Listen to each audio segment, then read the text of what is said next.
Hi guys and welcome back to the channel Deepak Yadav Education. Welcome to the daily current affairs of 11th of March 2022। तो guys आज है तारीख 11 मार्च 2022 और है Friday. आज की तारीख से जितने भी मोस्ट इंपॉर्टेंट करंट अफेयर्स बनेंगे उन सभी करंट अफेयर्स को हम लोग डिटेल में डिस्कस करेंगे। तो चलो शुभारंभ करते हैं। बट उससे पहले गाइज अगर आप लोगों को इस लेक्चर का पीडीएफ चाहिए तो नीचे डिस्क्रिप्शन बॉक्स में आप सभी लोगों को टेलीग्राम का लिंक दिया गया है, वहां से जाकर आप लोग इस लेक्चर के पीडीएफ को डाउनलोड कर सकते हो। साथ ही साथ अगर आप लोग मुझसे कनेक्ट होना चाहते हो तो नीचे डिस्क्रिप्शन बॉक्स में मेरे इंस्टाग्राम आईडी का लिंक मिल जाएगा, वहां पर कनेक्ट होकर आप मुझसे अपनी क्वेरीज को पूछ सकते हो। और जैसा कि आप लोग को मालूम है ये वीडियो यूपीएससी और स्टेट पीएससी के पॉइंट ऑफ व्यू से बहुत इंपॉर्टेंट होता है। यहां पर हम लोग डेली बेसिस पर बहुत सारे इंपॉर्टेंट आर्टिकल्स का डिस्कशन करते हैं, साथ ही साथ वन वर्ड क्वेश्चंस को भी देखते हैं। इसका मतलब क्या है, आपको ये वीडियो काफी अच्छे से सुनना होगा। फिर लास्ट में मैंने आप लोग के लिए कुछ क्वेश्चंस को लगा दिया है, इन सभी क्वेश्चंस के आंसर्स आपको इस वीडियो के अंदर मिल जाएंगे। तो लास्ट में इसको सॉल्व करना, जिससे कि आपके अंदर एक कॉन्फिडेंस बिल्टअप होगा कि हाँ मैं इन क्वेश्चंस को काफी अच्छे से सॉल्व कर पाया हूं। नाउ स्टार्ट करते हैं डिस्कशन को। यह है हमारा आज का सबसे पहला आर्टिकल और बहुत इंपॉर्टेंट आर्टिकल है हमारे एग्जामिनेशन के पॉइंट ऑफ व्यू से। बात की गई है इनलैंड वाटरवेज के बारे में। डिस्कस करेंगे इनलैंड वाटरवेज होता क्या है, प्लस क्यों है चर्चा में। सबसे पहले आप देख पाओगे ये पीआईबी का आर्टिकल है। पीआईबी पर डायरेक्टली सरकार हमारा डायरेक्टली डेटा को पब्लिश करती है। Ministry of ports shipping and waterways ने यहाँ पर ये कंटेंट दिया है और इन्होंने ये बताया कि जो नेशनल वाटरवे सेकंड है इसको कनेक्ट कर दिया गया है नेशनल वाटरवे 1 के साथ में। तो 1 और 2 दोनों को कनेक्ट कर दिया गया है। जो नेशनल वाटरवे 1 है ये आपको गंगा रिवर पर देखने को मिलेगा, नेशनल वाटरवे 2 आपको ब्रह्मपुत्र रिवर पर देखने को मिलेगा। इस आर्टिकल को द हिंदू ने भी कवर किया है। आजकल आपको पता होगा द हिंदू के अंदर टेक्स्ट और कॉन्टेक्स्ट का पेपर आ रहा है जो कि बहुत इंपॉर्टेंट है। आप देख पाओगे एक एक्सप्लेनर डिटेल्ड आर्टिकल देखने को मिला था इसी पर्टिकुलर टॉपिक के ऊपर, तो इसी वजह से हम इसको डिस्कस कर रहे हैं। तो आर्टिकल के अंदर ब्रह्मपुत्र और गंगा रिवर के बारे में चर्चा होने वाली है। तो पहले बात आप लोग रिवर के बारे में जान लो। देखो जो गंगा रिवर है आपको यहां पर इस प्रकार से देखने को मिलेगी। यहां पर गंगा रिवर आती है आगे, देन उसके बाद इस पर्टिकुलर एरिया में यहां पर तो आपको ये रीजन जो है बांग्लादेश का दिख रहा होगा, ये नाम भी लिखा हुआ है बांग्लादेश का। उसके बाद इसी पर्टिकुलर एरिया पर क्या होता है, जो गंगा नदी है वो यहां पर आप देख पाओगे डिवाइड हो जाती है। इधर हुगली हो गई, देन उसके बाद आगे ये पद्मा बनकर निकल जाती है। देन उसके बाद ये जो हुगली नदी है यहां पर आप देख पाओगे इस प्रकार से कोलकाता से होती हुई यहां पर नीचे आ जाती है। ठीक है, माउथ ऑफ गंगा रीजन जो है पूरा का पूरा यहां पर। ठीक है, यहां पर हम लोग अपना सुंदरबन डेल्टा भी देखते हैं। आई होप आपको इसके बारे में भी बिल्कुल क्लियर होगा। फिर उसके बाद यहां पे ब्रह्मपुत्र रिवर के बारे में बात करें तो देखो चाइना, हालांकि यहाँ पर ये तिब्बत वाला रीजन है जिसको चाइना ऑलरेडी कब्जा चुका है। तो इस तिब्बत वाले रीजन से नदी निकल कर आती है और जिसका नाम है यारलुंग ज़ेंगपो। ठीक है, तो चाइना के अंदर जब है तो इसको यारलुंग ज़ेंगपो के नाम से जानते हैं या फिर सेंगपो के नाम से भी जाना जाता है। तो चाइना में इस प्रकार से नदी निकल कर आई। देन उसके बाद यहाँ पर हमारा जो नॉर्थ ईस्टर्न स्टेट्स हैं, नॉर्थ ईस्टर्न स्टेट्स के अंदर में से एक स्टेट है, उसका नाम आपको बताना है कि कौन से राज्य में ये ब्रह्मपुत्र रिवर एंटर करती है। देन उसके बाद यहाँ पर एंटर करने के बाद जैसी भारत के अंदर एंटर करती है ये ब्रह्मपुत्र कहलाती है। फिर ब्रह्मपुत्र नदी ऐसी आगे बढ़ते बढ़ते आप लोग देख पा रहे होंगे यहां पर आगे आ जाती है। बांग्लादेश में आने के बाद इसको जमुना के नाम से जाना जाता है। देन उसके बाद आगे आकर आप देख पाओगे ये बे ऑफ बंगाल के अंदर सारी नदियां गिर जाती हैं। कहां पर नदियां सारी गिरती हैं? बे ऑफ बंगाल के अंदर, बंगाल की खाड़ी के अंदर। ठीक है, तो आपने नदी के बारे में समझ लिया क्योंकि बहुत इंपॉर्टेंट है, इसी के ऊपर हम चर्चा करेंगे, इसी वजह से आपको मैप में देखना जरूरी था। तो करंट इशू क्या है? इशू यहां पर यह है कि जो union minister of ports shipping and waterways है, इन्होंने यहां पर कुछ फूड ग्रेन्स को यहां पर मतलब रिसीव कर लिया है पटना से पांडु पोर्ट तक। तो आप कह सकते हो कि यहां पर कि एग्जैक्टली पटना से पांडु पोर्ट तक यहां पर ट्रैवल किया गया है और इस नेशनल वाटरवे 1 और 2 को कनेक्ट कर दिया गया है। एक सिंपल सा पिक्चर मैं आपको दिखाता हूं जहां पे आपको सब कुछ क्लियर हो जाएगा। पहली बात यहां पे बात की गई है नेशनल वाटरवे के बारे में। वाटरवे क्या है? आप कह सकते हो कि नदी के अंदर ही एक रास्ता बना हुआ है जहां से हमारा जो जहाज वगैरह है वो निकलेगा, उसको हम लोगों ने वाटरवे बोल रखा है एग्जैक्टली, और कुछ भी नहीं है। तो यहां पे अगर हम देखें तो आपको ऊपर गंगा नदी देखने को मिल रही होगी, इधर ब्रह्मपुत्र नदी आपको देखने को मिल रही होगी। मैंने अभी आपको बताया कि जो ब्रह्मपुत्र नदी है वो तिब्बत वाले रीजन से इस प्रकार से आती है, फिर उसके बाद यहां पर एंटर कर जाती है। देन यहां पर ब्रह्मपुत्र कहलाती है जब भारत के अंदर एंटर करती है। तो ब्रह्मपुत्र नदी पर आपको नेशनल वाटरवे 2 देखने को मिलेगा, गंगा नदी पर आपको नेशनल वाटरवे 1 देखने को मिलेगा। तो ये अलग अलग वाटरवेज है, तो इन दोनों को कनेक्ट कर दिया गया। अब कनेक्ट कैसे करा? तो बीच में आप रास्ता देख पा रहे इस प्रकार से। तो जो गंगा नदी आप देख पाओगे इस प्रकार से इलाहाबाद, वाराणसी, यहां से होते होते हल्दिया पहुंची। फिर उसके बाद यहां से आप देख पाओगे ये जो रीजन है, ये जो इंडो बांग्लादेश प्रोटोकॉल रूट है, इस रूट के माध्यम से क्या हुआ, ये कनेक्ट कर दिया गया। तो अभी वाटरवे 1 और वाटरवे 2 को यहां पर इस माध्यम से कनेक्ट कर दिया गया है। तो यहां से सामान को ले गए और यहां से ले जाने के बाद यहां पर इस प्रकार से सामान को यहां तक पहुंचा दिया। तो जो नॉर्थ ईस्टर्न स्टेट्स आपको दिख रहे हैं, इन नॉर्थ ईस्टर्न स्टेट्स को अच्छे से कनेक्ट कर लिया गया है वाटरवेज के माध्यम से भी, ये बेसिकली हम लोग कहना चाहते हैं। ठीक है, अब यहां पर चलो इसको कनेक्ट कर दिया गया। इसका इंपॉर्टेंस क्या हो सकता है, देखो इसका इंपॉर्टेंस ये है कि नॉर्थ ईस्टर्न रीजन तक इस प्रकार से कनेक्टिविटी पहले नहीं थी, जो अब यहां पर कर दी गई है। ऑब्वियस सी बात है, यहां पर मतलब पहले इतनी ज्यादा कनेक्टिविटी नहीं देखने को मिलती थी, अब यहां पर एक बेहतरीन तरीके से हुई है, जिससे इकोनॉमिक ग्रोथ, डेवलपमेंट, ये बहुत सारी चीजें हम लोग देख पाएंगे। रेगुलरली सामान को इधर से उधर ले जाया जा सकता है। क्लियर हुआ। अब यहां पर क्या हमारे देश में सिर्फ नेशनल वाटरवे 1 और 2 ही है, तो ऐसा नहीं है। ध्यान रखना, आपको यहां पर बहुत सारे वाटरवेज देखने को मिलेंगे, जिसमें से 13 नेशनल वाटरवेज है जो कि आज के टाइम पर ऑपरेशन में देखने को मिलते हैं। ठीक है, यहां पर आप लोग उन सभी को देख पा रहे होंगे, उनके नाम अलग अलग हैं। यहां पर नेशनल वाटरवे 73 आपको नजर आएगा, इधर 1 है, इधर 2 है, और 1 और 2 के बारे में हमने ऑलरेडी चर्चा कर ली है। ये आपको पूरी लिस्ट मिल जाएगी पीडीएफ के अंदर, इसको आप लोग एक बार गो थ्रू कर सकते हो। नाउ क्वेश्चन ये है, आखिरकार इनलैंड वाटरवे होता क्या है, तो आपने इसको समझ लिया। लेकिन जब हम बात करते हैं भारत के कॉन्टेक्स्ट में, तो इंडिया के पास टोटल 14,500 किलोमीटर का वाटरवे देखने को मिलेगा। मतलब इतना रास्ता है भारत के पास जो कि वाटरवे के अंदर काउंट किया जाता है, जिसमें नदियां हैं, कैनाल है, ब्रैक वाटर है, क्रीक है, ये सारी चीजें आ जाती हैं। अब नेशनल वाटरवेज एक्ट 2016 के अकॉर्डिंग जब बात करते हैं, तो 111 वाटरवेज आपको देखने को मिलेगा कि 111 वाटरवेज को हमने नेशनल वाटरवे डिक्लेयर कर दिया है। ठीक है, जिसमें से नेशनल वाटरवे 1 और 2 भी नजर आता है। तो क्वेश्चन यह है, कौन कौन से वाटरवे यहां पर 1 पर आएगा, कौन सा 2 है, मतलब कि फर्स्ट नंबर, सेकंड नंबर पर कौन सा है। तो ध्यान रखना, फर्स्ट वाले पर आपको देखने को मिलता है गंगा भागीरथी हुगली रिवर सिस्टम वाला, जो कि मैंने अभी आप लोगों को मैप में दिखाया था। इसकी जो लेंथ है वो लगभग 16 से 20 किलोमीटर की है, और ये पूरे भारत का एक लॉन्गेस्ट नेशनल वाटरवे है। तो सबसे पहला क्वेश्चन तैयार हो चुका है, भारत का सबसे लंबा नेशनल वाटरवे आपको कौन सा देखने को मिलेगा, तो नेशनल वाटरवे 1 वाला है, गंगा भागीरथी हुगली को कनेक्ट करने वाला। क्लियर हुआ। इसके बाद यहां पर जो भी ये वाटरवेज वगैरह है, ठीक है, इन सबको देखने के लिए एक बॉडी है, inland waterways authority of India. ये यहां पर इन सब चीजों को इंप्लीमेंट करती है, खासकर जल मार्ग विकास प्रोजेक्ट को भी यहां पर इंप्लीमेंट करती है, जिसकी वजह से हमारे सारे नेशनल वाटरवेज वर्क कर रहे हैं। यहां पे सपोर्ट मिलता है किसका, वर्ल्ड बैंक का। तो वर्ल्ड बैंक यहां पर फाइनेंशियली हेल्प करता है, जिसकी मदद से ये प्रोजेक्ट सारे आगे बढ़ रहे हैं। नाउ क्वेश्चन ये है, मैंने आप लोगों को बताया अभी कि जो inland waterways authority of India है, ये इन सारे कॉन्सेप्ट को देखती है। तो inland waterways authority of India के बारे में आप इनकी वेबसाइट पर भी जा सकते हो, आप देख पाओगे ये वेबसाइट है, डायरेक्टली सरकारी वेबसाइट है। ठीक है, तो इस वेबसाइट पर जाओगे तो आपको वाटरवेज के बारे में जानना है, तो इस वाले ऑप्शन पर जाना, इसको ओपन करोगे, सारे वाटरवेज के बारे में आपको डिटेलिंग मिल जाएगी। ठीक है, तो मैं जस्ट बता रहा हूं कि एक वेबसाइट भी है। देखो, वेबसाइट पर जब आप जाते हो ना, गवर्नमेंट वेबसाइट पर, तो वहां पर आपको एक ऑथेंटिक डेटा मिलता है, क्योंकि वही हमारे काम का है। ठीक है, ऑथेंटिक डेटा नहीं मिलेगा तो फिर ऑब्वियसली बात वो काम का नहीं रहेगा। नाउ क्वेश्चन ये है, जैसे मैंने भी आप लोगों को बताया, inland waterway authority of India in सब चीजों को इंप्लीमेंट करता है। तो ये जो बॉडी है, ये आखिरकार क्या है, तो विकिपीडिया का आप देख पाओगे यहां पर यूज किया गया है। तो अगर हम लोग बात करें, जो अथॉरिटी ऑफ इंडिया है, ये एक स्टैट्यूटरी अथॉरिटी है, जिसको एक एक्ट के माध्यम से बनाया गया है। उस एक्ट का नाम है inland waterway authority of India act 1985। तो इस एक्ट के माध्यम से इस पर्टिकुलर बॉडी को बनाया गया। क्लियर हुआ। दूसरा क्वेश्चन इंपॉर्टेंट, इस IWAI का हेडक्वार्टर कहां पर है, तो इसका हेडक्वार्टर आप यहां पर देख पा रहे होंगे, नोएडा लिखा हुआ है। तो नोएडा के अंदर इसका हेडक्वार्टर आप लोगों को मिल जाएगा। इस बॉडी को बनाया गया था 27 अक्टूबर 1986 के अंदर, लगभग 35 साल हो चुके हैं, ऐसा भी इंफॉर्मेशन यहां पर मिल जाएगी। अब ये जो पूरी बॉडी है, ये कौन सी मिनिस्ट्री के अंडर में आती है, ये बहुत इंपॉर्टेंट पॉइंट है। तो कौन सी मिनिस्ट्री के अंडर में आती है, तो वो है ministry of ports, shipping and waterways. तो आपके प्रीलिम्स के बेसिस पर ये कुछ फैक्चुअल क्वेश्चंस हैं जो कि डायरेक्टली पूछे जाते हैं, आपने प्रीवियस ईयर क्वेश्चन भी देखे होंगे। क्लियर हुआ। तो इस प्रकार से यहां पे आप देख पाओगे, इस वाटरवे को कनेक्ट कर दिया गया, यहां से जहाज निकलकर दूसरे जहाज पर, मतलब दूसरी जगह पर, वाटरवे 1 से लेकर वाटरवे 2 तक यहां पर कनेक्टिविटी हो गई है। जहाज यहां पे 1 से निकलकर 2 तक पहुंचा। तो इस प्रकार से यहां पर ग्रीन लाइट दिखाकर इसको शुरुआत कर दी गई है। क्लियर हुआ। नाउ अब बात करते हैं, ये जो इनलैंड वाटरवेज है भारत के अंदर, इसका फ्यूचर क्या देखने को मिलेगा, प्लस क्वेश्चन ये है इसका स्कोप क्या है। तो अगर हम लोग देखें तो लगभग 55 मिलियन टन जो है कार्गो, वो हर साल मूव करता है इनलैंड वाटरवे ट्रांसपोर्ट से। मतलब कि नदी के रास्ते से, यहां सर आप कह सकते हो पानी के रास्ते से, ये 55 मिलियन कार्गो हर साल मूव करता है। क्यों?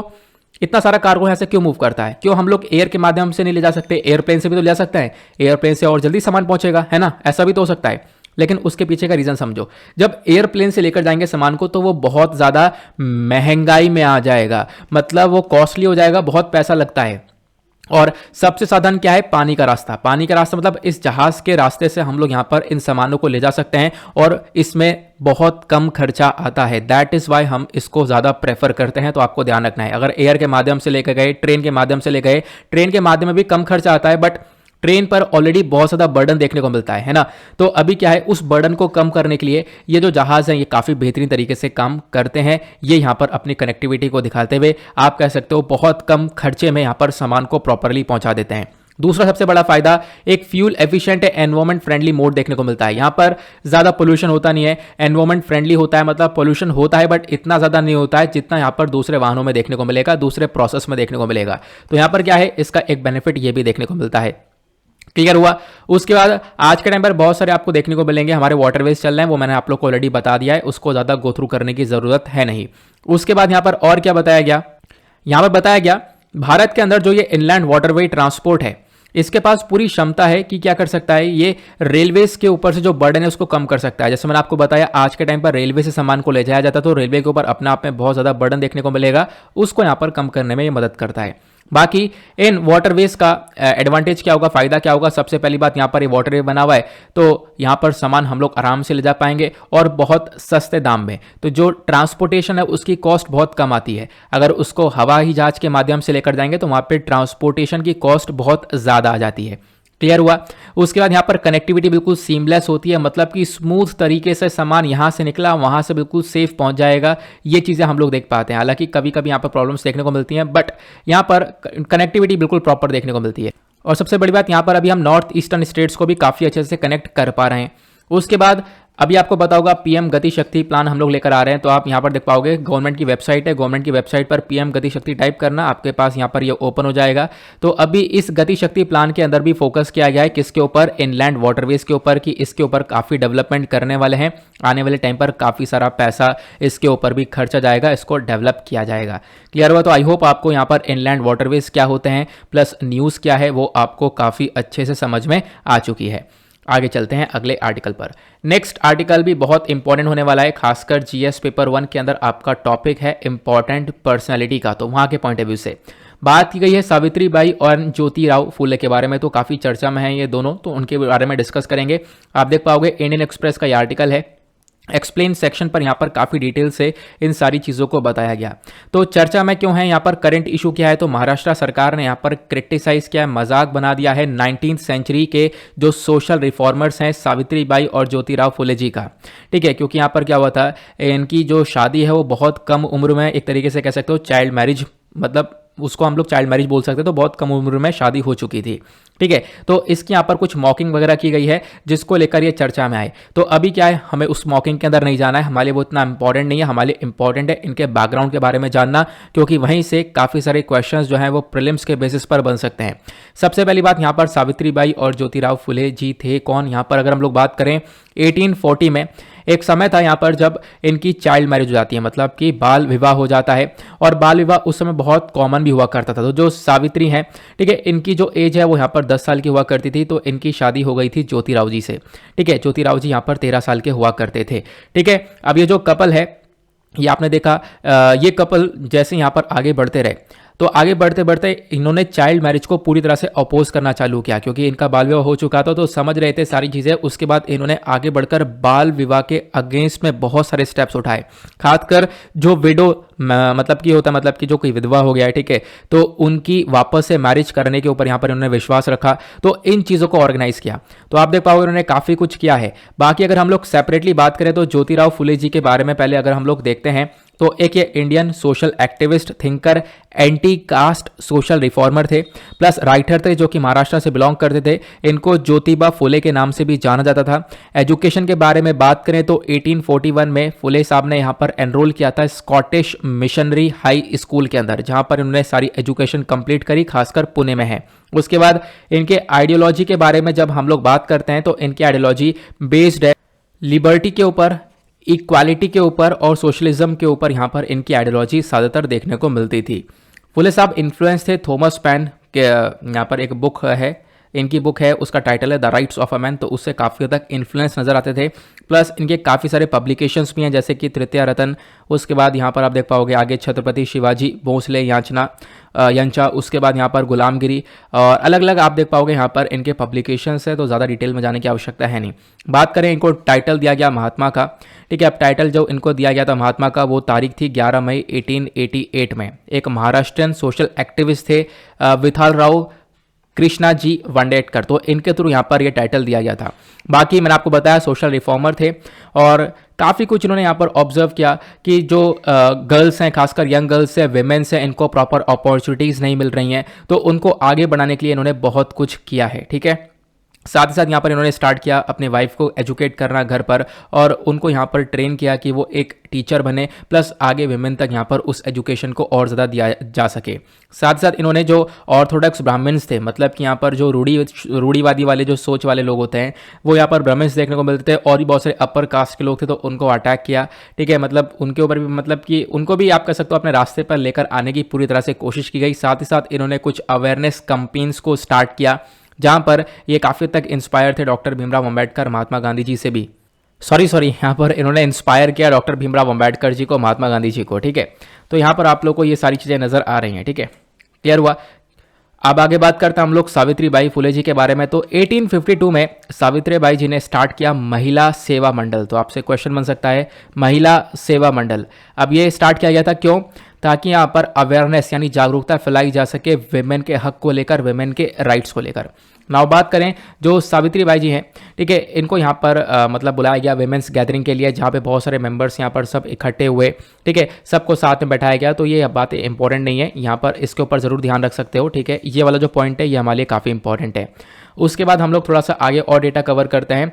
तो यहाँ पे हम लोग सावित्रीबाई जी के बारे में बात करते हैं। तो इन्होंने यहाँ पर पब्लिश किया कव्या फुले को 1854 में। उसके बाद भवन काशी सुबोध रत्नाकर 1892 में इन्होंने पब्लिश किया। इनकी एक पोयम है गो गेट एजुकेशन करके, जहाँ पर ये पूरी तरह से फोकस कर रही हैं कुछ ऐसी कम्युनिटीज़ के ऊपर जो कि यहाँ पर उत्पीड़न से एक तरीके से परेशान है, ताकि वो कम्युनिटी जाकर एजुकेशन ले, और साथ ही साथ यहाँ पर जो इस परेशानी की चेन में बंदी पड़ी है उस परेशानी की चेन को तोड़ा जा सके। तो बेसिकली इन्होंने एजुकेशन को आगे बढ़ाने के ऊपर बहुत ज़्यादा काम किया था, ये हम लोगों ने देखा। साथ साथ इन्होंने इनिशिएट किया, स्टार्ट किया फर्स्ट सत्यशोधक मैरिज को, एक मैरिज जो कि बिना डोरी के हो, बिना दहेज के हो, ठीक है। तो आपको ध्यान रखना है सत्याशोधक मैरिज क्या थी, ऐसी शादी जहां पर दहेज वगैरह का यूज नहीं किया जाएगा। क्लियर हुआ? आई होप आपको यहां पर काफी अच्छे से इन सब चीजों के बारे में समझ में आ चुका है, क्योंकि यहां पर डायरेक्टली छोटे छोटे क्वेश्चन बन जाते हैं, तो आपके लिए काफी इंपॉर्टेंट है। नाउ आते हैं अगले आर्टिकल पर। नेक्स्ट आर्टिकल भी काफी इंपॉर्टेंट होने वाला है, पिछले कुछ दिनों में काफी चर्चा में देखने को मिला। डेमोक्रेसी रिपोर्ट 2022 यहां पर आई है, तो द हिंदू के थ्रू यहां पर आप देख पाओगे इस आर्टिकल को काफी डिटेल से कवर किया गया है। यहां पर अगर हम लोग न्यूज देखें तो क्या है, एक लेटेस्ट रिपोर्ट आई है, कहां से? वी डैम इंस्टीट्यूट से।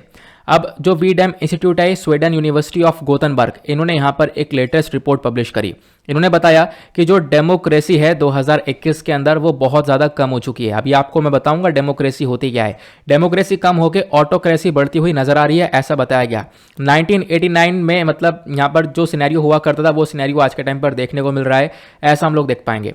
नाउ क्वेश्चन यह है, इस रिपोर्ट का नाम जरूर ध्यान रखना, रिपोर्ट का नाम बहुत इंपॉर्टेंट होता है। इस रिपोर्ट का टाइटल है डेमोक्रेसी रिपोर्ट 2022 ऑटोक्रेटिसाइजेशन चेंजिंग नेचर। तो डिस्कस करेंगे ऑटोक्रेटिसाइजेशन होता क्या है, मैं आपको सब कुछ बताऊंगा। नाउ फिलहाल हमने देखा ये रिपोर्ट आई है वी डैम के थ्रू, वैराइटीज ऑफ डेमोक्रेसी के थ्रू यहां पर रिपोर्ट आई है, मतलब डेमोक्रेसी भी अलग अलग प्रकार की यहां पर देखने को मिलती है, वो कौन कौन सी होती है आगे हम डिस्कस करेंगे। तो इन्होंने यहां पर एक बहुत बड़ा डेटा सेट प्रोड्यूस किया डेमोक्रेसी को लेकर, जहां पर बताया कि लगभग 30 मिलियन डेटा पॉइंट्स, लगभग यहां पर आप कह सकते हो 202 कंट्री से ये डेटा लिया गया है 1789 से लेकर 2021 के बीच तक, ठीक है। इन सारे डेटा को कंपेयर कर रहे हैं कि डेमोक्रेसी किस प्रकार से चलती हुई नजर आ रही है।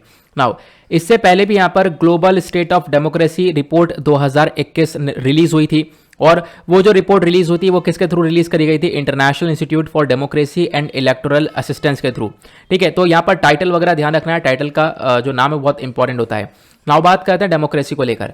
नाउ ये जो वी डैम ने अभी रिपोर्ट पब्लिश करी है, इसके अंदर डेमोक्रेसी के बारे में बताया। तो नाउ ये जो रिपोर्ट है इसके अंदर इन्होंने कंट्रीज को क्लासिफाई किया है अलग अलग प्रकार में, ठीक है। अब डेमोक्रेसी को भी इन्होंने यहाँ पर 4 प्रकार में बांट दिया है। एक है लिबरल डेमोक्रेसी, एक है इलेक्टोरल डेमोक्रेसी, एक है इलेक्टोरल ऑटोक्रेसी और एक है क्लोज्ड ऑटोक्रेसी। पहले समझते हैं डेमोक्रेसी और ऑटोक्रेसी क्या है, क्योंकि 2 वर्ड हैं, ये 2 वर्ड समझ गए तो काम हो गया। फिर उसके बाद यहां पर आप देख पाओगे ऑटोक्रेसी। पहले यहां पर आप देख पाओगे ऑटोक्रेसी क्या है। ऑटोक्रेसी मतलब एक ऐसी कंट्री अगर जिसके अंदर ऑटोक्रेसी मतलब वो पूरे का पूरा देश एक व्यक्ति के थ्रू पूरा रूल किया जा रहा है। ठीक है, तो ऑटोक्रेसी मतलब रूल बाय वन, और डेमोक्रेसी मतलब रूल बाय ऑल। ठीक है, रूल बाय ऑल का मतलब यहां पर जो कंट्री है उसके सभी लोग जितने भी सिटीजन्स हैं वो सब मिलकर वोटिंग देकर अपने मन पसंदीदा सरकार को बैठा रहे हैं, तो वो यहां पर कहलाती है डेमोक्रेसी। क्लियर हुआ? तो डेमोक्रेसी ऑटोक्रेसी समझ में आ गया। उसके बाद यहाँ पर 2 टर्म और आते हैं। यहाँ पर ओलिगैर्की का आता है जहाँ पर कुछ लोग रूल करते हैं पूरे देश के ऊपर। उसके बाद आता है प्लूटोक्रेसी का, जहाँ पर रिच पर्सन्स के थ्रू रूल किया जाता है। फिलहाल अभी हमें ऑटोक्रेसी और डेमोक्रेसी को समझना है। तो यहाँ पर आपने समझ लिया, एक है लिबरल डेमोक्रेसी, दूसरा है इलेक्टोरल डेमोक्रेसी। डेमोक्रेसी में भी 2 हिस्से हैं, ऑटोक्रेसी में भी आपको 2 हिस्से देखने को मिलेंगे, एक इलेक्टोरल ऑटोक्रेसी, एक क्लोज्ड ऑटोक्रेसी। नाउ डिस्कस करते हैं जो लिबरल डेमोक्रेसी इंडेक्स है। इसके अंदर आपको लिबरल यानी इंडिविजुअल और माइनॉरिटी राइट्स दोनों देखने को मिलते हैं। उसके बाद जो इलेक्टोरल एस्पेक्ट्स है, इलेक्टोरल मतलब यहां पे बोला गया है फ्री और फेयर इलेक्शंस होते हैं। तो एक ऐसी डेमोक्रेसी जहां पर सभी इंडिविजुअल और माइनॉरिटी राइट्स को भी देखा जा रहा है, और यहां पर इलेक्टोरल जो एस्पेक्ट है वो यहां पर यूज किया गया है फ्री और फेयर इलेक्शंस को लेकर कि किस कंट्री के अंदर बिल्कुल फ्री और फेयर इलेक्शंस, ऐसे इलेक्शंस हो रहे हैं जहां पर कोई भी एक तरीके से इंटरफेरेंस नहीं है। क्लियर हुआ? तो डेमोक्रेसी और ऑटोक्रेसी को और डिटेल में समझ सकते हो। मीनिंग क्या होता है? तो डेमोक्रेसी का जो मीनिंग है वो ग्रीक वर्ड से निकल कर आया है डेमोस। डेमोस मतलब पीपल, क्रेटोस मतलब पावर और ऑथोरिटी, मतलब यहाँ पर जो लोग हैं उनके पास पावर, उनके पास ऑथोरिटी होती है। यहाँ पर जो पावर और स्ट्रेंथ होती है सरकार के पास, वो सिर्फ और सिर्फ जो लोग हैं, जैसे इंडिया के अंदर जो लोग हैं वो यहाँ पर अपने हिसाब से चूज करके बैठाते हैं सरकार को, वो हमारी डेमोक्रेसी कहलाती है। ऑटोक्रेसी यहां पर कहां से निकल कर आया है? एक ग्रीक वर्ड है ऑटो मीन सेल्फ और क्रेटोस मतलब पावर, तो मतलब सेल्फ पावर, खुद यहां पर व्यक्ति पूरे कंट्री के ऊपर रूल करता हुआ नजर आएगा। वन पर्सन और group holds all the power, यहां पर एक व्यक्ति या फिर थोड़े बहुत मिलकर यहां पर सारी पावर को होल्ड करते हैं, तो यहां पर वो ऑटोक्रेसी कहलाती है। क्लियर हुआ? आगे बढ़ते हैं। नाउ ये हमने डिस्कस किया डेमोक्रेसी को लेकर। तो डेमोक्रेसी में अभी क्या है, और भी बहुत सारे पार्ट्स आपको देखने को मिलेंगे, जैसे कि इसमें कंपोनेंट इंडेक्स देखने को मिलता है जहां पे बात की जाती है इक्वालिटी को लेकर, पार्टिसिपेटरी इंडेक्स देखने को मिलता है जहां पे बात की जाती है सिटीजन्स के हेल्थ को लेकर, डेलिब्रेटिव कंपोनेंट इंडेक्स देखने को मिलता है जहां पर पॉलिटिकल डिसीजंस के बारे में बातचीत की जाती है। तो आगे आपको इसको थोड़ा बात क्लियर कर दिया जाएगा। अभी फिलहाल डेमोक्रेसी और ऑटोक्रेसी के बारे में समझ लेना, क्योंकि जो रिपोर्ट है वो डायरेक्टली यहाँ पे बात करेगी डेमोक्रेसी और ऑटोक्रेसी को लेकर। क्लियर हुआ?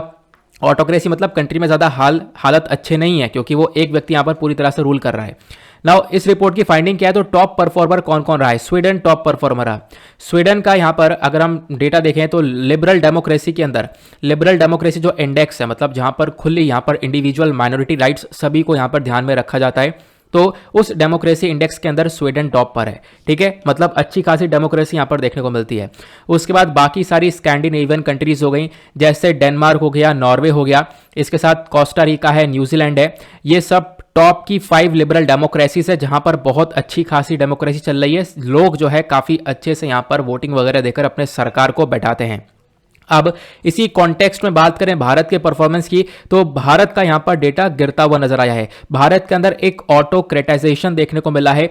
ऑटोक्रेटाइजेशन का मतलब यहां पर यह है कि एक व्यक्ति रूल करता हुआ देखने को मिलेगा, ऐसा यहां पर मेंशन किया गया है। ठीक है, तो मतलब इलेक्शन के थ्रू यहां पर देख पाओगे एक व्यक्ति के थ्रू रूल किया जा रहा है, ऐसा यहां पर मेंशन किया गया। अगर हम लोग रैंक देखें भारत की, तो लिबरल डेमोक्रेसी इंडेक्स के अंदर 93rd रैंक है, तो मतलब कि जहां पर प्रॉपर डेमोक्रेसी होनी चाहिए वहां पर रैंक हमारी बहुत ज्यादा कम है। लेकिन अगर हम ऑटोक्रेसी के मामले में बात करें तो हमारी रैंक जो है यहां पर टॉप पर आ रही है, मतलब अच्छी खासी आ रही है। तो बेसिकली भारत के अंदर आपको ऑटोक्रेसी ज्यादा नजर आने वाली है ना। फिर उसके बाद बताया गया साउथ एशिया के अंदर, अगर हम पूरे साउथ एशिया में देखें तो भारत की जो रैंक है वो श्रीलंका, नेपाल, भूटान और मतलब इन सब कंट्रीज से काफी हद तक डाउन देखने को मिल जाएगी। लेकिन ऑब्वियसली पाकिस्तान से ऊपर है हम लोग। ठीक है, ये भी यहां पर मेंशन किया गया। आगे बढ़ते हैं, तो मतलब डेमोक्रेसी कहीं ना कहीं भारत के अंदर थोड़ा डिक्लाइन पर देखने को मिलेगा, ऐसा इस रिपोर्ट का कहना है। और बताया गया अगर हम लोग बात करें ऑटोक्रेटाइजेशन का, कि मतलब जहां पर एक व्यक्ति पूरी तरह से रूल कर रहा है, तो ये जो ऑटोक्रेटाइजेशन है ये बहुत तेजी से बढ़ रहा है। ये बहुत तेजी से बढ़ रहा है। अगर आप देखोगे 33 कंट्रीज के अंदर फैल चुका है। एग्जैक्टली बताया गया। अभी हमने देखा 2021 में भी बहुत सारे देशों के अंदर मिलिट्री कू हुआ। मिलिट्री कू का मतलब तख्ता पलट हुआ। अब जब तख्ता पलट हुआ तो वहां पर क्या देखने को मिला, मिलिट्री ने पूरी तरह से कब्जा कर लिया, कंट्रोल कर लिया, और वहां की जो सरकार है, वहां की डेमोक्रेसी वो पूरी तरह से खत्म कर दी। तो मिलिट्री के हाथ में सारी पावर आ गई। जैसा म्यांमार का एग्जाम्पल ले सकते हो, म्यांमार में तो ये चल रहा है। उसके बाद चाड, गिनी, माली, तो ये सारी कंट्रीज आपको देखने को मिल जाएंगी जहां पर मिलिट्री कू है। तो बेसिकली कहना यह है इस रिपोर्ट का कि दुनिया भर में ऑटोक्रेटाइजेशन काफी तेजी से बढ़ा है। ठीक है, ये आपको देखने को मिलेगा। प्लस उसके बाद यहां पर जो डेमोक्रेसीज है वो कम हुई हैं। 2012 में यहां पर डेमोक्रेसी 42 देशों के अंदर हुआ करती थी, तो वो कम होकर यहां पर अब 25 से या फिर 34 देशों के अंदर बची हैं। ठीक है, मतलब आप कह सकते हो कि बहुत ज़्यादातर एक तरीके से डेमोक्रेसी कंट्रीज के अंदर लगातार कम होती हुई नजर आ रही हैं। उसके बाद क्लोज्ड ऑटोक्रेसी की जब हम बात करते हैं, मतलब एक डिक्टेटरशिप, पूरा देश जो है एक तानाशाह के थ्रू रूल किया जा रहा है, एक डिक्टेटरशिप देखने को मिल रही है। तो डिक्टेटरशिप भी बड़ी है 2020-21 के अंदर, इस रिपोर्ट ने बताया। लगभग यहां पर बोला गया 25 से 30 तक, यहां पर पहले 25 हुआ करता था, तो अब यहां पर 30 देशों के अंदर आप देख पाओगे डिक्टेटरशिप नजर आ रही होगी। ये यहां पर इस रिपोर्ट ने मेंशन किया है। क्लियर हुआ? तो डेमोक्रेसी, ऑटोक्रेसी, भारत का रिपोर्ट क्या है, डेमोक्रेसी ऑटोक्रेसी के बीच का डिफरेंस क्या होता है, भारत का क्या सिचुएशन है, दूसरे कंट्रीज का परफॉर्मेंस क्या है, टॉप पर स्वीडन है। क्लियर हुआ? ये सारा डेटा याद रखना। आगे बढ़ते हैं अगले आर्टिकल पर। नेक्स्ट आर्टिकल भी काफी इंपॉर्टेंट होने वाला है। यहां पर बात की गई है समर्थ इनिशिएटिव के बारे में। तो अब यहां पर क्यों चर्चा में है, पीआईबी का आर्टिकल है, ministry of micro small and medium enterprise ने इस आर्टिकल को पब्लिश किया है। इंटरनेशनल विमेंस डे 2022 जो कि 8 मार्च को मनाया जाता है, इसी अवसर पर जो हमारी यूनियन मिनिस्टर फॉर एमएसएमई हैं श्री नारायण राणे, तो इन्होंने यहां पर क्या किया, एमएसएमई मिनिस्ट्री के साथ मिलकर जो महिलाएं हैं, महिलाएं के लिए यहां पर इन्होंने समर्थ इनिशिएटिव को लेकर आए हैं, जहां पर महिलाओं को एज अ एंटरप्रेन्योर ग्रो करते हुए हम लोग यहां पर देखने वाले हैं। ऐसा यहां पर फोकस रखा गया। सबसे पहली बात, यहां पर एमएसएमई का बहुत बड़ा रोल है, क्योंकि एमएसएमई ये सारी चीजें ला रहा है। तो ये क्या है, ये है माइक्रो स्मॉल मीडियम एंटरप्राइज। मतलब ये ऐसे एंटरप्राइजेस आपको देखने को मिलेंगे जो कि सबसे छोटा, उससे बड़ा, उससे बड़ा। ठीक है, ये आप देख पाओगे माइक्रो स्मॉल मीडियम। माइक्रो के अंदर यहां पे आप देख पाओगे जो इन्वेस्टमेंट है वो भी कम होगा, टर्नओवर जो है वो भी कम होगा। ठीक है, उसी प्रकार से स्मॉल के अंदर आप देख पाओगे इन्वेस्टमेंट यहां पर कितना रहेगा, टर्नओवर कितना रहेगा। तो बस खाली इन्वेस्टमेंट और टर्नओवर का डिफरेंस है। जितना जितना इन्वेस्टमेंट टर्नओवर बढ़ता रहेगा, उस एंटरप्राइज का साइज बढ़ता रहेगा, उसका स्टेटस बढ़ता रहेगा, और कम होता रहेगा तो उसका स्टेटस और साइज दोनों कम होता रहेगा। क्लियर हुआ?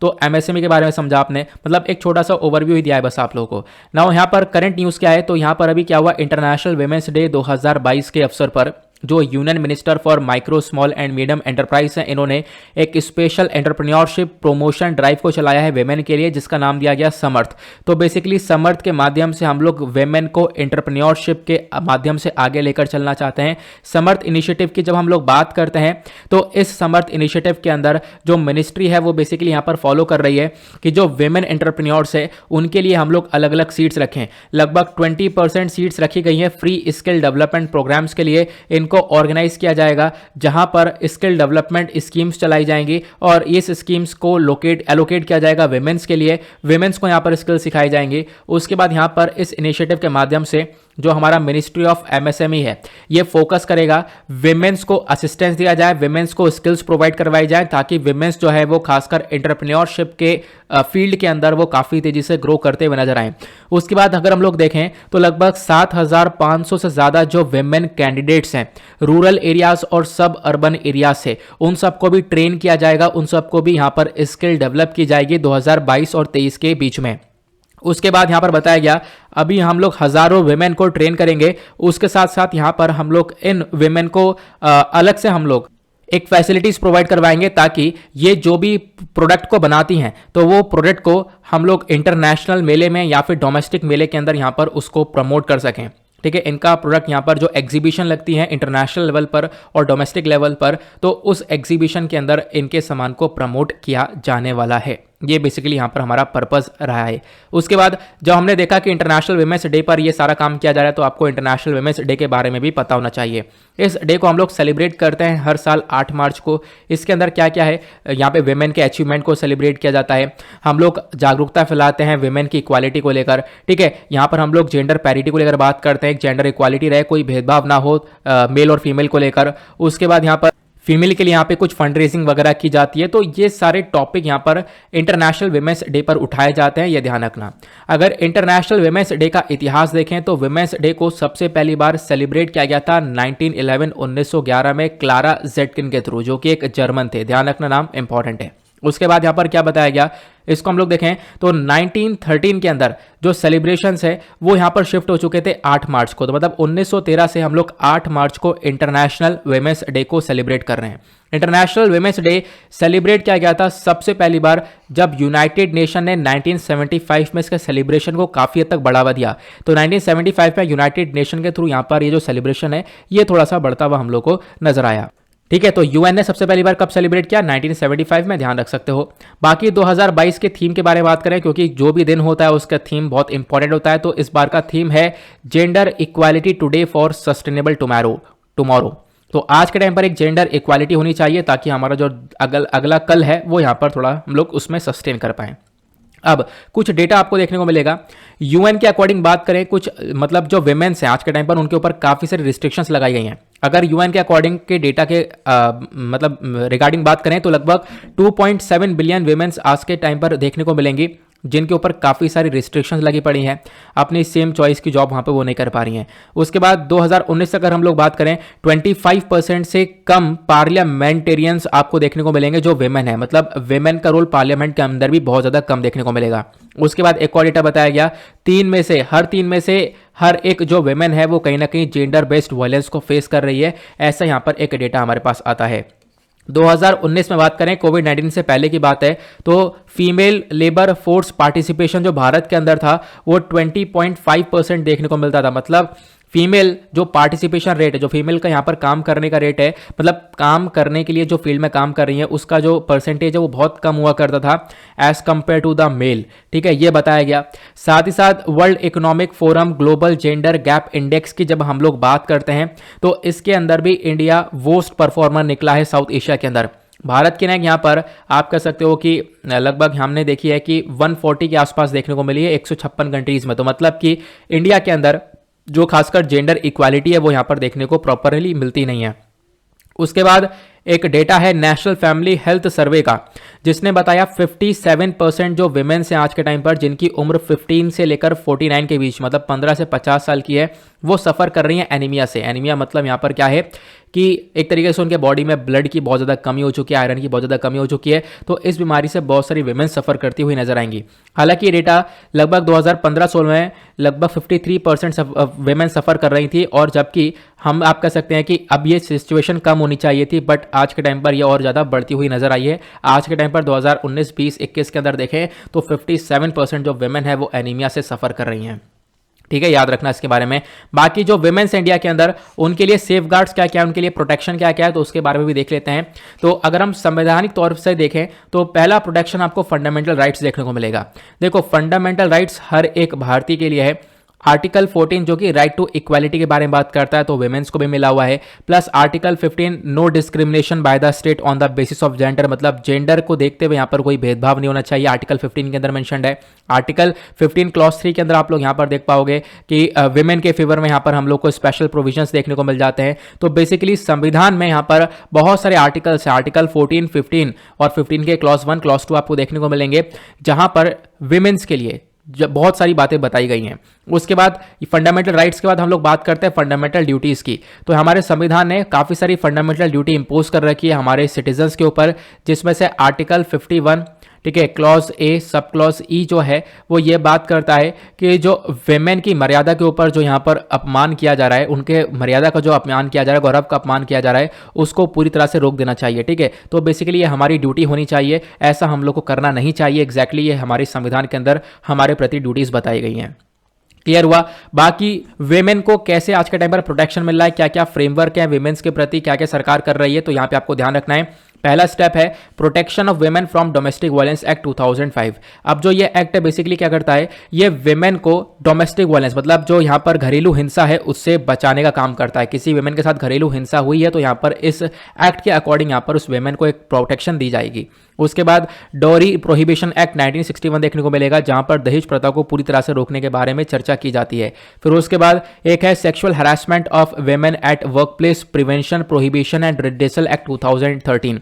अब ये एक्ट बात करता है डायरेक्टली कि जो वेमेन है उनका जो भी सेक्सुअल हैरेसमेंट हो रहा है उससे वेमेन को यहाँ पर प्रोटेक्शन दी जाती है।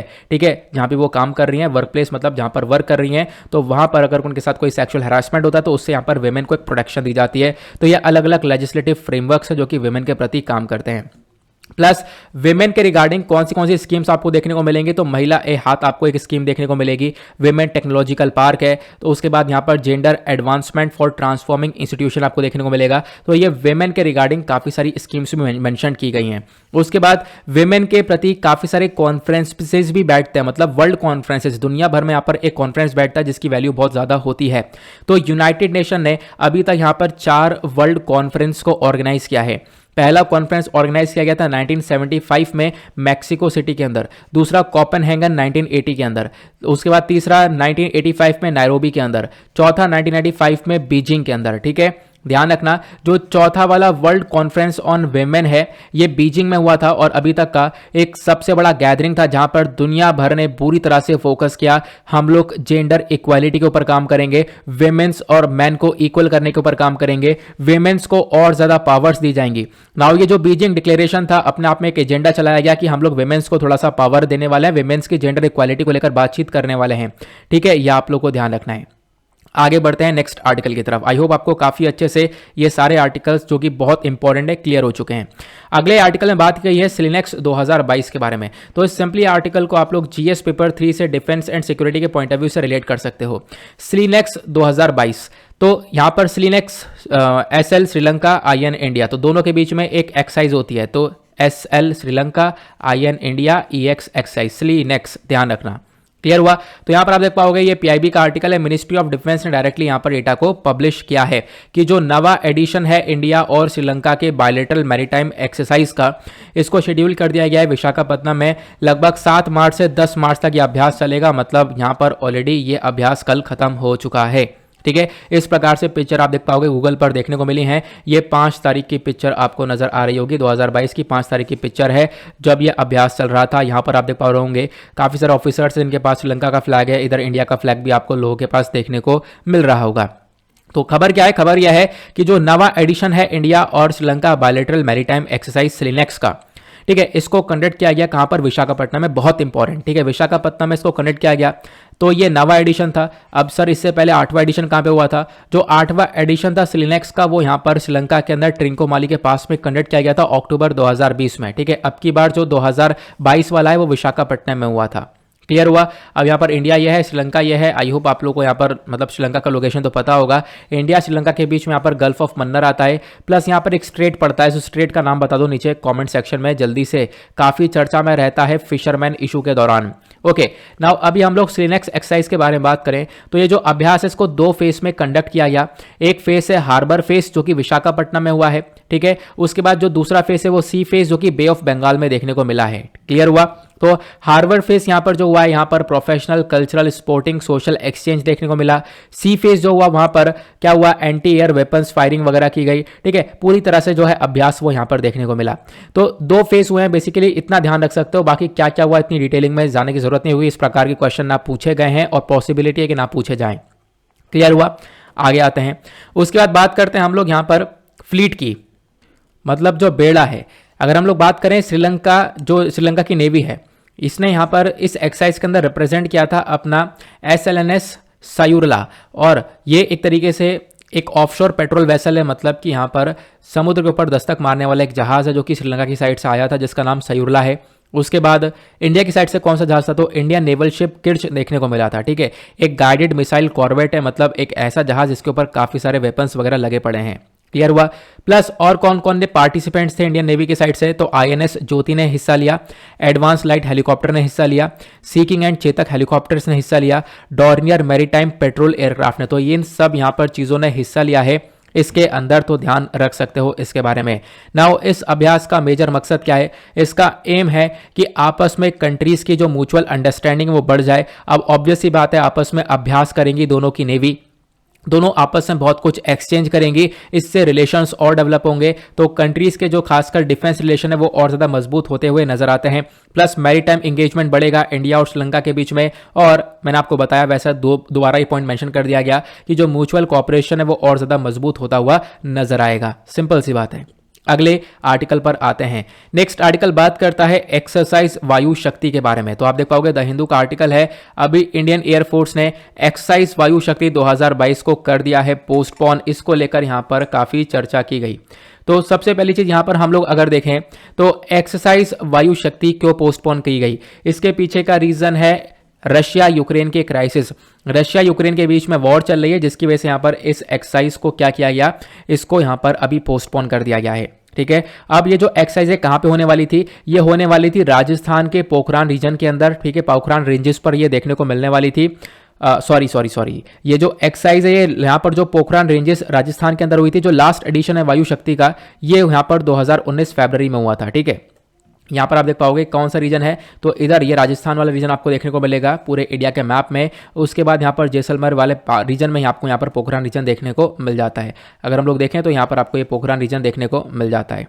ओके ना, उसके बाद वायु शक्ति के बारे में बात करें तो एक बेसिकली ये ट्रायनियल एक्सरसाइज है जो कि यहाँ पर हर 3 साल में एक बार होता है। इसका मेजर मकसद ये होता है कि जो हमारी इंडियन एयरफोर्स है उसकी कैपेबिलिटी क्या है, उसकी कैपेबिलिटी को शोकेस करना। बेसिकली एक इंडियन एयरफोर्स का शो देखने को मिलता है डे और नाइट, मतलब दिन रात में।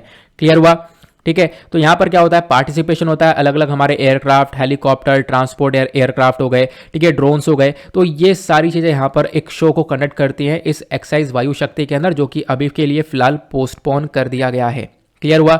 उसके साथ साथ क्या बताया गया, जो फ्रंटलाइन एयरक्राफ्ट है इंडियन एयरफोर्स के अंदर वो कौन कौन से, मतलब कि इस वायु शक्ति में जो मेन हिस्से वाले मेन एयरक्राफ्ट्स हैं वो कौन कौन से हैं। तो यहां पर रशिया का Su-30 MKI है, MiG-29 UPG फाइटर्स होते हैं, उसके बाद फ्रांस रफाल आपको देखने को मिलेगा, मिराज 2000 देखने को मिलेगा, American C-30 C-17 transport aircraft हो गया, AH-640E अपाची अटैक हेलीकॉप्टर देखने को मिलेगा, CH-47E Chinook heavy lift helicopters देखने को मिलेंगे, ये अमेरिकन है। ये ऊपर आपको रशियन देखने को मिलेंगे, नीचे फ्रांस के देखने को मिलेंगे। उसके बाद हमारे कंट्री के थ्रू खुद का बनाया हुआ क्या है, तो वो है लाइट कॉम्बैट एयरक्राफ्ट तेजस और एडवांस लाइट हेलीकॉप्टर ध्रुव, साथ ही साथ लाइट कॉम्बैट हेलीकॉप्टर। तो यहां पर ये हमारे कंट्री के खुद के थ्रू बनाए हुए हैं। तो ये सभी लोग यहां पर एक शो को परफॉर्म करने वाले थे, बट अभी इसको पोस्टपोन कर दिया गया, आगे यहां पर ये शो कंडक्ट किया जाएगा। नाउ आई होप आपको सारे आर्टिकल्स काफ़ी अच्छे से क्लियर हो चुके हैं। काफ़ी शॉर्ट फॉर्म में मैंने आपको काफ़ी सारी डिटेल्ड इन्फॉर्मेशन दे दी है। अब फटाफट यहाँ पर हम लोग लेते हैं अपने क्वेश्चंस को। अगर आपने वीडियो अच्छे से सुन लिया है तो फटाफट इन क्वेश्चंस को सुनते रहना। तो सबसे पहला क्वेश्चन, भारत के अंदर कितने किलोमीटर का आपको ये वाटरवे देखने को मिलता है? मैंने स्टार्टिंग में बताया था, नीचे कमेंट सेक्शन में आपको बताना है। प्लस 1852 में सावित्रीबाई जी ने स्टार्ट किया था एक प्रोग्राम को, ठीक है, जिसका मेजर मकसद था विमेन के जो राइट्स है, विमेन के हक हैं, उसके प्रति एक जागरूकता फैलाना। ओके उसके बाद अगले क्वेश्चन में बात की गई एक रिपोर्ट है जिसका टाइटल है डेमोक्रेसी रिपोर्ट 2022। इसके आगे का टाइटल क्या है नीचे कमेंट सेक्शन में आपको देना है। अगला क्वेश्चन, इंटरनेशनल वुमेन्स डे का जो सेलिब्रेशन है वो यहाँ पर कौन सी तारीख को किया गया है और कौन सी तारीख को होता है हर साल में, तो यहाँ पे आपको ये बताना है। प्लस वुमेन्स डे जो है सबसे पहली बार सेलिब्रेट किया गया था 1911 में, एक व्यक्ति थे, जर्मन थे, उनका नाम आपको बताना है, अभी मैंने आपके साथ डिस्कस किया। अगला क्वेश्चन, 9th एडिशन जो है इंडिया श्रीलंका के बीच का बायलैटरल मैरीटाइम एक्सरसाइज जो है स्लिनेक्स, ये हुई है, मतलब श्रीलंका और इंडिया के नेवी के बीच में एक अभ्यास हुआ है। इसको कंडक्ट किया गया कौन से रीजन में, कहां पर हुई एक्सरसाइज, तो उस पर्टिकुलर लोकेशन का आपको नाम बताना है। नाउ इन सभी क्वेश्चंस के आंसर्स आपको आगे प्रोवाइड करवा दिए गए हैं जैसा आपको स्क्रीन पर दिख रहा होगा, लेकिन अभी के लिए आप इन क्वेश्चंस को खुद सॉल्व करने की कोशिश करना अगर आप लोगों ने वीडियो को अच्छे से सुन लिया है तो। नाउ इसी के साथ करते हैं लेक्चर को समाप्त और मिलते हैं आप लोगों से नेक्स्ट वीडियो में। आज के लिए bye bye, have a nice day, thank you and जय हिंद।